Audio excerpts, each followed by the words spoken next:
오늘 금요일입니다. 예수님은 어젯밤에 겟세마네 동산에서 땀방울에 피가 섞여 나올 정도로 처절한 기도를 하셨습니다. 제자들은 극도의 불안에 지쳐서 잠들어 있었습니다.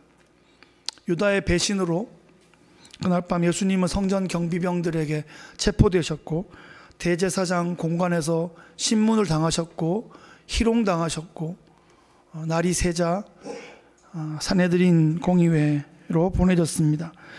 그들은 자신의 종교법에 따라서 예수님에게 투석형, 그 돌 던지기 형을 할 수 있었음에도 그렇게 하지 않고 로마의 총독에게 보내서 로마법에 따라서 십자가형을 받게 하기를 간절히 원하여 이렇게 진행이 되고 있습니다. 빌라도 총독에게 보냈는데 로마법 전문가인 총독이 들으니까 로마법으로는 무죄한 겁니다. 그 니네법으로 처리해라, 이 사람은 무죄다라고 기각을 했습니다. 근데 명절이라 갈릴리 지역을 다스리고 있는 헤롯 안티파스가 지금 예루살렘에 올라와 있어서 그러면 헤롯한테 한번 보내보자. 그래 헤롯한테 보냈더니 헤롯은 마침 보고 싶었는데 잘 됐다면서 예수님을 또 희롱하고 아주 갖은 희롱을 다했습니다. 그 앞에 폐하 막 그러면서 막 이렇게 툭툭툭 치고 뺨도 치고 이상한 그런 모욕들을 하고 그냥 다시 빌라도에게 또 핑퐁처럼 또 돌려보냈습니다. 다시 말합니다. 이것은 너희들의 종교법에 해당되는 것이지 로마법으로는 아무 저촉되는 것이 없다, 이렇게 말합니다. 그런데도 백성들이 계속 원성을 하니까 그러면 그냥 채찍형만 하겠다. 아니 죄가 없으면 없지 왜 채찍형은 왜 합니까? 그 적당하게 좀 달래보려고 채찍형을 했더니 이게 채찍 아시죠? 갈고리로 등짝에 살점이 찢겨 나가고 피가 퐁퐁퐁퐁 막 솟습니다.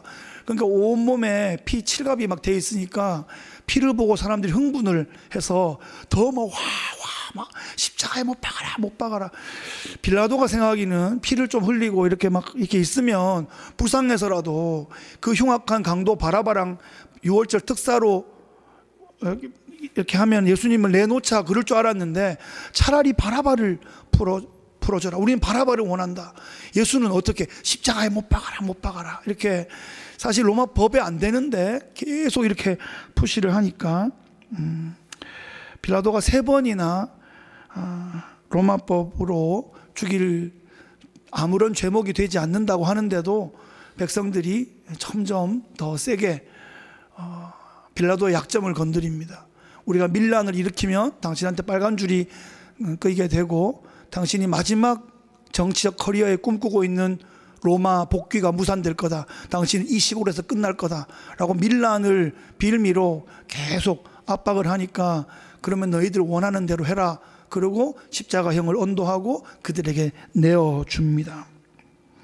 배신과 선동과 불법과 비겁함이 점철되어 있는 십자가 사건, 십자가 재판의 모습입니다. 예수님은 이미 태형으로 온몸이 만신창이가 되신 채로 십자가 가로대를 지고 십자가 형틀까지 걸어가셔야 됐습니다. 6월절 절기에 올라온 많은 사람들이 길에 늘어서서 이 장면을 지켜보고 있습니다. 여러 가지 반응들이 뒤섞였겠죠. 막 슬피 우는 사람들이 있고 흥분하는 사람들이 있고 뭐 여러 가지 모습으로 아우성치고 있었을 겁니다. 비아 돌로로사, 고통의 길. 그 고통의 길을 가는 동안 있었던 많은 장면들 중에 누가가 3장면을 오늘 본문에 기록해 주고 있습니다. 빌라도의 법정에서 영문박 십자가 형틀 있는 그 골고다까지 한 1.2km 정도 됐을 거다라고 이렇게 주석에 나오는데 그 길을 죄수가 이제 자기가 달릴 그 세로되는 가면 세워져 있습니다. 우리가 보통 보는 그림에는 십자가를 끌고 가는 걸로 되어 있는데 세로대는 현장에 있고 가로대만 끌고 가서 현장에서 이렇게 묻게 되어 있는데, 웬만한 죄수는 자기 마지막 힘을 다하여 자기 사형틀을 끌고 갈 수 있습니다. 그런데 예수님도 웬만한 힘이 있으셨는데 너무 많이 맞으시고 피를 너무 많이 흘려가지고, 예수님이 쓰러지신 것이 힘이 없어만 쓰러진 게 아니라 피를 너무 많이 흘려서 빈혈증으로 어지러워서 계속 쓰러지는 장면입니다. 뭐 확실한지는 모르지만 그 예루살렘에 가면 비아 돌로로사라고 되어 있는 그 길이 있는데, 예수님 첫 번째 넘어지신 곳, 예수님 두 번째 넘어지신 곳, 세 번째 넘어지신 곳, 이렇게 표시가 되어 있습니다. 거기마다 아랍 상인이 뭘 팔고 있습니다. 여기는 첫 번째 예수님 넘어지신 곳입니다. 뭐 2000년 전에 지금 그 길이 아니고 아마 땅 속으로 아마 몇 층 밑에 있는 길일 거다, 뭐 그렇게 되어 있는데, 여러분 2000년이 얼마나 긴 시간입니까? 하여튼 그 공간 어디인가는 맞는데 뭐 정확한 거는 없습니다. 하여튼 예수님께서 그 비아돌로로사를 쓰러져 가시면서 가고 계신 모습입니다. 그런데 예수님이 그거를 직접 십자가 가로대를 지고 끝까지 갈 수 없다는 것을 누구나 다 알 수 있게 되는 그런 현장이었어요. 로마 군병이 거기 서 있는 사람 중에 한 명을 집어가지고, 야, 네가 대신 져. 근데 그 사람이 북아프리카 리비아에서 온 구레네 시골 출신 시몬이라는 사람이었습니다. 여러분 생각해 보십시오. 북아프리카 리비아면 그 당시에 디아스포라 공동체가 있는 중에는 제일 멀리 있는 사람들이거든요. 알렉산드리아만 해도 그래도 이집트니까 좀 갈만한데, 리비아는 걸어왔을까 배 타고 왔을까 싶은데 하여튼 멉니다. 지금도 만만치 않은 거리인데 아마 큰 맘 먹고 왔을 텐데, 그 시골에서, 성경에 시골에서라고 표현되어 있잖아요. 근데 아프리카에서 온 그 사람을 딱 집어가지고 그걸 지게 합니다. 이게 날벼락 아닌 밤중에 홍두깨 뭐 이런 표현 아니겠습니까? 예수님은 비틀거리며 앞에 가시고 그 예수님을 뒤따라 예수님의 십자가를 지고 따라가는 모습입니다. 우리가 지난주에 제자도에 대해서 했는데, 제자도의 모습이죠. 예수님 뒤를 억지로 진 십자가를 지고 아주 황당해하면서 따라가고 있는 그런 모습입니다. 사람들이 울기도 하고 흥분하기도 하고 소리치기도 하고 조롱하기도 하는 그 많은 소리들 가운데 내가 마치 죄인 된 듯한 매우 당혹스러운 그런 기분으로 십자가를 지고 따르고 있을 겁니다. 여러분, 이만큼 황당하고 이만큼 억울한 상황이 또 있겠습니까? 십자가 그러면 치를 떨 때인데 아무 상관이 없는데 십자가를 자기가 지고 가야 된단 말이에요. 사람들이 막 아우성치니까 저 아니에요, 저 아니라고요, 아 나 아니라니까 막 이러다가 자다가 벌떡벌떡 일어나는 평생의 트라우마가 되지 않겠습니까? 십자가를 지고 가고 있고 사람들은 와 하는 소리가 마치 전쟁 트라우마처럼 계속 남아 있었을지도 모르겠습니다. 이 구레네에서 왔던 이 시몬은 그 이후에 그의 인생이 어떻게 됐을까요? 성경에서 그의 삶을 추적할 수 있습니다. 두 군데에 나오고 있습니다. 마가복음 15장 21절에 보시면 같은 장면에 마가복음에 마침 알렉산더와 루포의 아버지인 구레네 사람 시몬이 시골로부터 와서 지나가는데 그들이 그를 억지로 같이 가게 하여 예수의 십자가를 지우고 이렇게 나옵니다. 자, 이게 마가복음이라는 사실입니다. 마가복음은 바울이 로마에서 통역관 마가를 옆에 끼고 로마에 전한 복음이거든요. 그리고 예수님이 부활승천하신 지 한 20여 년 뒤에 있었던 기록으로 남겼단 말이죠. 그러면 알렉산더와 루포의 아버지 구레네 사람 시몬이라고 하면 지금 알렉산더와 루포가 로마 교회 공동체에 중요한 역할을 하고 있는 사람이라는 뜻입니다. 이런 단서를 좀 기억해 보시기 바랍니다. 북아프리카 그 리비아에 살던 가정이 어떤 하나님의 인도하심에 따라서 지금 로마에 와 살고 있는 거고, 그 로마에서 알렉산더와 루포가 꽤 중요한 역할을 맡고 있다는 말입니다. 보통 누구 아들 누구로 보통 표현하는데, 지금 누구 아버지 누구면 어떻게 되는 겁니까? 차범근 아들 차두리 이렇게 되는데, 지금 차두리 아버지 차범근 이렇게 되는 거 아니에요? 지금 그 아들이 굉장히 중요한 인물이 되어 있다는 얘기를 하고 있습니다. 하나님께서 자녀 때에 이 가정을 지금 들어서 요긴하게 사용하고 있다, 이런 뜻으로 이해하시면 좋겠어요. 또 확실한 증거가 하나 있는데, 로마서 16장 13절에 보시면, 로마서 마지막에 고린도에서 바울이 로마에 편지를 쓰면서 여러 사람에게 안부 인사를 하고 있습니다. 그 중에 주 안에서 택하심을 입은 루포와 그의 어머니에게 문안하라. 그의 어머니는 곧 내 어머니니라. 이 루포는 그 알렉산더의 형제인 루포인 게 확실하고요. 그죠? 그 루포의 어머니면은 구레네 시몬의 부인인 거죠. 루포의 어머니가 누구라고요? 내 어머니다. 그럼 바울은 루포와 의형제인 거고, 지금 루포의 어머니는 바울의 양어머니가 되어 있다는 겁니다. 그만큼 긴밀한 관계가 되어 있어요. 초대교회에 그 놀라운 복음의 역사가 지금 2차, 3차, 아직 바울의 인생은 아직까지 그때로 한 10년 남았는데, 그죠? 굉장히 중요한 역할을, 바울을 영육간에 바울을 케어하고 아주 서포트하는 신약 성경 시대에 아주 신앙의 명문 가문이 되어 있다, 이 말입니다. 제가 더 세게 얘기 안 해도 여러분 그 깊이를 좀 이해해 보시면 좋겠습니다. 예수님의 십자가를 억지로 진 것이 처음에는 억울하고 힘들고 이해가 되지 않았어도 예수님의 뒤를 중심으로 따랐더니 하나님께서 그의 가정과 그의 자녀 때에 이 신약 성경을 이루고 세워가는 일에 요긴하게, 놀랍게, 귀하게 사용하셨다는 사실입니다. 두 번째 장면은 이 시몬이 예수님의 십자가를 지고 골고다를 따라가는 와중에 길 좌우에 가슴을 치며 슬피 우는 여자들의 큰 무리가 있었다라고 기록하고 있습니다. 이 여인들은 필시에 갈릴리에서부터 예수님을 따라오면서 몸으로, 시간으로, 물질로 후원했던 그 여인들의 그룹이었을 겁니다.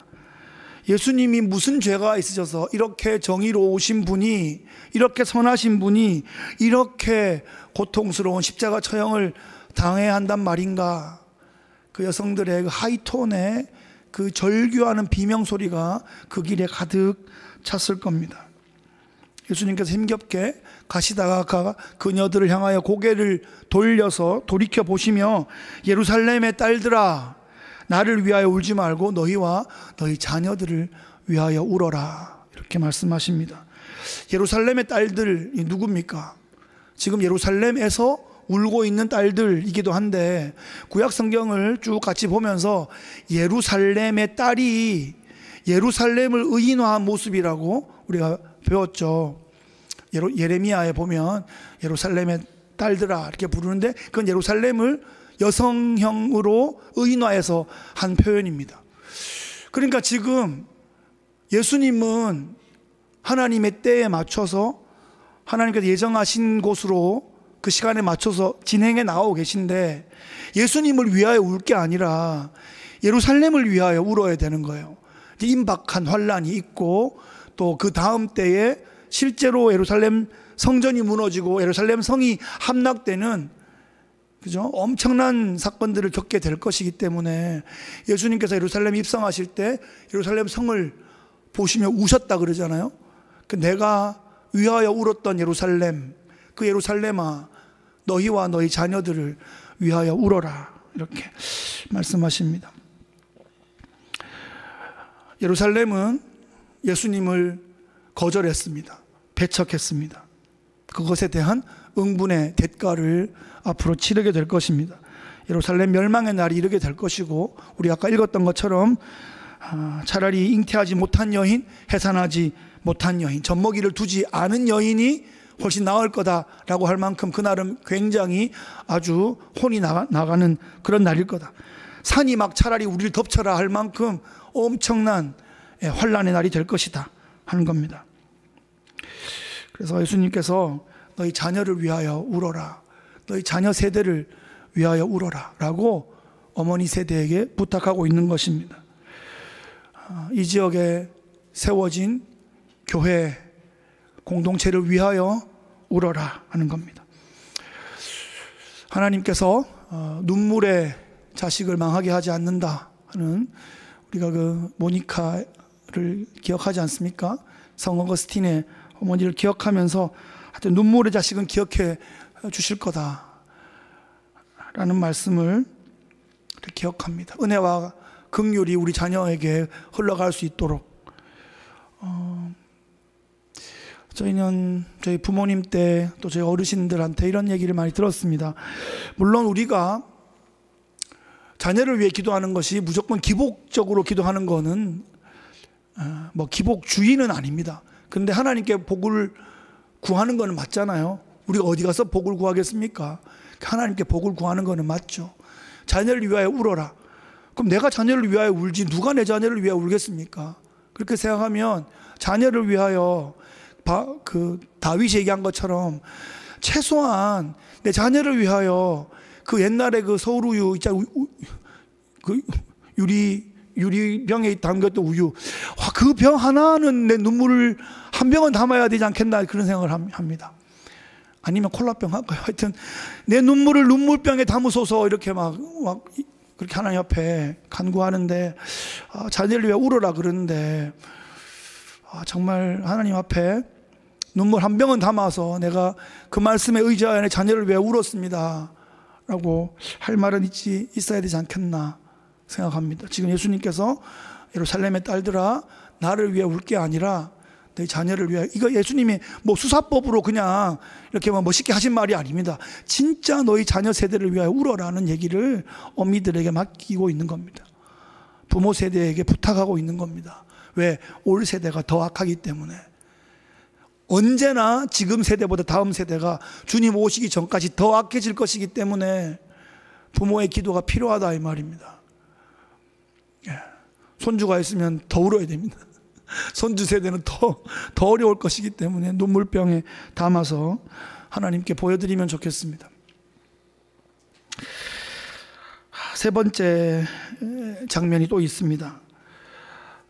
예수님께서 그 비아 돌로로사를 걸어가시고 그 뒤를 억지로 그 십자가를 지고 따라가는 구레네 시몬의 모습이 있고 좌우에 우는 여인들이 있는데 그 예수님과 함께 걸어가고 있는 두 사형수의 모습이 있습니다. 자기 죄로 십자가를 지게 된 사람들, 죄인들입니다. 이들이 함께 십자가 그 골고다 언덕에 도착해서 십자가에 못 박혀서 예수님 좌우편에 달렸습니다. 이전에도 흉악한 죄인들은 그렇게 십자가형을 받았을 텐데 이 두 사람은 아주 절묘하게 극적으로 예수님이 달리는 그날 그 명절에 예수님 좌우에 달리는, 이거 뭐 영광일지 모르겠지만 하여튼 특별한 경험을 하게 됩니다. 인류 역사상 2명만 받은 특별한 기회, 예수님 옆에 십자가에 달려있는 그 기회를 받게 되었습니다. 기회죠. 도망가지도 못하고 예수님 옆에 몇 시간 동안 달려있는 그 기회, 그 은혜, 마지막 예수님의 마지막 모습을 보고 반응할 수 있는 기회가 양쪽 매달려 있는 강도들에게 주어졌습니다. 이 십자가 위의 고통은 얼마나 대단할까. 우리는 이 고난주간마다 성금요일마다 그 고난과 아픔을 묘사하는 많은 이야기들을 들으셨을 겁니다. 뭐 그 많은 묘사들이 있었죠. 저도 뭐 이렇게 막 아야 하고 막 뭐 그런 거 이제 많이 해봤는데 우리가 얼마나 그 표현한들 예수님의 그 아픔을 표현할 수 있겠습니까? 손톱 밑에 가시가 들어가도 힘들고 엉덩이에 종기가 있어도 막 힘들어가지고 막 목에 담이 오기만 해도 목에 담이 와서 운전을 못하겠다 그러고 막 그렇게 불평이 많은 우리인데 이 양 손목과 발목에 대못이 관통해서 그 세 지점으로 내 몸무게 전체를 지탱하고 있는 거 아닙니까? 얼마나 통증이 심하겠습니까? 마취 안 하고 이빨 한번 뽑아도 다 기절할 텐데 지금 극악의 고통, 최악의 절망적인 상황에 달려 있습니다. 십자가에 달리고 안 죽은 사람이 있을까요? 숨이 붙어 있는 사람은 해머로 다리 뼈 부드려 가지고 이렇게 척 처지게 해가지고 이렇게 숨 못 쉬게 해가지고 다 죽게 하기 때문에 무조건 죽습니다. 예수님은 이미 죽으셨기 때문에 뼈를 꺾지 않았고, 옆에 있는 두 강도는 숨이 붙어 있어가지고 이걸로 그냥 다리를 다 뼈를 부러뜨려서 결국은 몸이 처져가지고, 그러니까 다리를 지탱을 못하니까 부러지니까 팍 처져가지고 숨을 못 쉬어가지고 이렇게 질식사하게 되는 겁니다. 예수님은 피를 많이 쏟아서 돌아가신 것 같고, 그 상황에서 지금 예수님 양편의 강도가 예수님께 말을 걸고 있습니다. 이거 거의 내 몸에 있는 모든 에너지를 다 짜라가지고 마지막 발악하듯이 말해야 되지, 이 말이 언어가 정확하게 나갈지 모르겠습니다. 이렇게 아픈 상황에서 말이죠. 그런데 이렇게 말했다고 기록이 돼 있어요. 네가 그리스도가 아니냐, 너와 우리를 구원하라 이러면서, 그리스도라면서 네 자신도 구원하지 못하는 게 무슨 메시아냐, 이렇게 한 명이 막 예수님을 비방하고 있습니다. 예수님이 지금 십자가에서 내려오시지 않는 이유는 무엇일까요? 못 내려오셔서가 아니죠. 그렇죠? 내려오면 안 되기 때문에, 아니 다르게 말하면 이런 흉악한, 이런 배신자들, 이런 흉악한 나쁜 놈들도 다 구원하셔야 되기 때문에, 그 사랑의 힘 때문에, 그 긍휼의 마음 때문에 예수님 달려 계신 겁니다. 그런 말 많이 하잖아요. 예수님이 달려 계신 것은 못의 힘이 아니라 사랑의 힘이었다, 그런 말씀 있죠. 80년대 후반에 많이 불렀던 찬양인데, 여러분 물끄러미라는 노래 기억하십니까? 찬미에 나오던 노래인데 아주 옛날 풍의 노래입니다. 이 장면을 묘사한 노래죠. 너는 구세주 아닌가 외치는 그들을 주님은 물끄러미 바라보셨네. 십자가에서 내려오라 외치는 그들을 주님은 물끄러미 바라보셨네. 80년대 감성이 좀 느껴지죠. 그런 찬양이 있습니다. 요즘 젊은 사람들, 한국 사람들이 많이 하는 말로 할만, 하안 이런 말이 있습니다. 할 말이 많은데 안 하고 참겠다, 그런 말이죠. 그 와중에 옆에 있는 다른 강도가 친구 강도를 막 꾸짖습니다. 네가 동일한 정죄를 받고서도 하나님을 두려워 아니하느냐. 우리는 우리가 행한 일에 상당한 보응을 받는 것인데, 그게 당연한데 이 사람이 행한 것은 옳지 않은 것이 없느니라, 그러면서 자기 동료를 꾸짖고 있습니다. 이 말은 자기 죄를 인정하고 있다는 것입니다. 그리고 주님의 의로우심을 인정하고 있습니다. 평생에 자신을 믿고 자신의 주먹을 믿고 살았던 사람인데, 마지막 순간에 자신의 죄를 뉘우치고 고백하고 있습니다.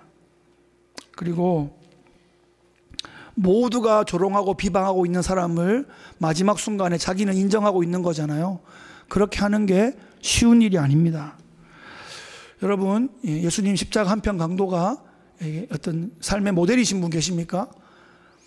이거 되게 그리워하고 이거 되게 원하는 분들이, 농담이겠지만 좀 있는 것 같아요. 진짜 막 살다가 막판에 탁 고백하고 짠 하고 구원받으면 좋겠는데, 저는 그 말이 진심이 아니기를 바랍니다. 내 평생 내 멋대로 살다가 마지막 순간에 회개하는 거 내 마음대로 안 됩니다. 그죠? 그 회개는 하나님 은혜 주셔야 되는 것이고, 보세요. 2명 달려있다가 한 명 숨이 꼴깍꼴깍 넘어가는데도 한 명은 끝까지 조롱하고 반대하고 예수님 대적하다가 그냥 마지막 기회를 날리는 거 아니에요. 근데 마지막에 평생 그렇게 반대로 살아오다가 예수님께 자기를 내어드리고 맡기고 고백하고 회개한다고요? 쉬운 게 아닙니다. 은혜가 있어야 할 수 있는 일이고, 이것은 우리의 삶의 모델이 되는 게 아니라 마지막까지 구원의 문이 열려 있다, 최후의 순간까지 기회는 있다라는 아주 극적인 예를 표현한 거지, 그렇게 하겠다라고 우리가 말할 수는 없습니다. 왜냐하면 이미 틀렸습니다. 여러분 지금 여기 계시니까요. 여기 해당될 사람은, 여기 없는 사람이 마지막 순간이라도 예수님 믿게 하여 주옵소서라고 우리가 그 위치에 갈 사람을 중보해야 되는 거지, 여기 온 게 아까워가지고 좀 더 놀다가 마지막에 십자가에 그 기회가 없을 수 있습니다. 이 사람들은 몇 시간이라도 기회가 있었죠. 그 회개의 기회가 그냥 순간적으로 없어버릴 수도 있다는 말입니다. 우리 어떤 모습으로 주 앞에 서게 될지 우리가 어떻게 알겠습니까? 우리가 위하여 기도해야 되는 것은 아직 예수 믿고 있지 않은 사람들, 예수님을 떠나 있는 사람들이 마지막에라도 돌아올 수 있기 위하여 중보해야 되는 것입니다. 내 주변에 내 가족과 내 자녀 중에 주님의 구원의 초청에 응답해야 할 사람들이 있다면 우리가 이 마지막 기회라도 하나님 그에게 임하게 하여 주옵소서라고 기도해야 합니다. 말씀을 정리하겠습니다. 오늘 성금요일입니다. 굿 프라이데이, 너무 좋은 금요일이죠. 가장 슬픈 날이면서도 역설적으로 가장 좋은 금요일입니다. 이 날이 없었으면 우리의 속죄도 없고 우리의 구원도 없는 것입니다. 구약의 그 많은 예표와 상징들이 아직까지 성취되지 않은 채로 남아 있어야 될 것입니다. 예수님께서 그 구약의 모든 언약과 모든 상징들, 예표들을 성취하시기 위하여 십자가에 올라가셨습니다. 비아돌로로사, 그 고통의 길을 가시는 와중에 우린 세 장면을 보았습니다. 억지로 십자가를 진 시골 출신 구레네 시몬을 기억하십시오. 당혹스러웠고 난데없는 십자가였지만 예수님의 십자가를 대신 졌다는 그 헌신을 하나님께서 기억하시고 자녀 세대를 복 주셨습니다. 알렉산더와 루포가 또 그의 아내가 로마 교회 공동체에 매우 중요한 역할을 감당하고 있었다는 사실입니다. 또 예루살렘 여인들의 눈물을 기억하시기 바랍니다. 이 여인들의 눈물은 예수님을 향한 눈물이었다가 예수님 말씀을 듣고 자기 자녀를 향한 눈물로 전환되었을 것입니다. 어머니의 눈물이 자녀에게로 흘러갈 때 자녀들이 이 위기의 시대 가운데 은혜의 강물을 경험하게 될 것입니다. 구원의 생수를 맛보게 될 것입니다. 마지막으로 십자가 좌우편 강도들을 기억하십시오. 이 상황이 여러분 우리 자녀들의 상황일 수 있습니다. 자기 실력과 자기 경험과 자기 의로 살아가다가 자기 죄로 죽을 수밖에 없는 것이 인간의 실존입니다. 그런데 여러분 최후의 순간까지 기회가 있다는 사실입니다. 우리 자녀들이 예수님을 고백할 수 있기 위하여 기도합시다. 자기 자존심을 꺾고 예수님 앞에 자신을 이렇게 내어 맡길 수 있는 최후의 기회라도 붙잡을 수 있도록 기도해야 할 것입니다. 다시 예수님 앞으로 돌아올 수 있기 위하여 기도합시다. 자기 믿음으로 예수님을 고백할 수 있기 위하여 기도합시다. 우리가 천국에서 영광스러운 재회를 할 수 있도록 기도해야 할 것입니다. 예수님께서 제자들을 위하여 우셨습니다. 하나님의 자녀들을 위하여 우셨습니다. 우리도 우리의 자녀들을 위하여 울어야 할 것입니다. 하나님 나라가 가까이 왔습니다. 주님의 십자가 은혜, 그 은혜에 대롱대롱 매달리는 그런 극적인 구원을 체험하시는 하나님 백성들 다 되시기를 예수님 귀하신 이름으로 축복합니다.